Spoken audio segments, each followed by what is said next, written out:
जरांगेंना मुंबईमध्ये आंदोलन करण्यास हायकोर्टाची मनाई। गणेशोत्सवामध्ये रहदारी विस्कळीत होऊ नये म्हणून हायकोर्टाने परवानगी नाकारली। नवी मुंबईमध्ये खारघर किंवा इतर ठिकाणी सरकार परवानगी देऊ शकतं, हायकोर्टाचे निर्देश। हायकोर्टाच्या मनाईनंतर सुद्धा मनोज जरांगे मुंबईत जाण्यावर ठाम। उद्या सकाळी अंतरवालीमधून निघणार। 29 तारखेला आझाद मैदानात आंदोलन करणारच, जरांगे यांचा एल्गार। गणेशोत्सवामध्ये विघ्न नको, सणांमध्ये खोडा घातल्यास शिवराय निपात करायचे, नाव न घेता मुख्यमंत्र्यांचा जरांगे यांना इशारा।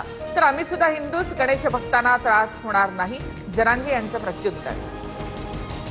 सरकारकडून न्यायमूर्ती शिंदे समितीला आणखी 6 महिन्यांची मुदत। मराठा उपसमितीच्या बैठकीनंतर अध्यक्ष राधाकृष्ण विखे पाटील यांची माहिती। जरांगेंच्या सगळे सोयऱ्यांच्या मागणीवर बैठकीमध्ये चर्चा। स्वतःला शिवरायांचा मावळा मानणारा कधीही खालच्या भाषेत बोलणार नाही। माझ्या पाठीशी आईसह सर्व महाराष्ट्राचा आशीर्वाद। फडणवीसांची प्रतिक्रिया। तर मी शिवी दिली नाही तरीही शब्द मागे घेतला, जरांगेंकडून स्पष्ट।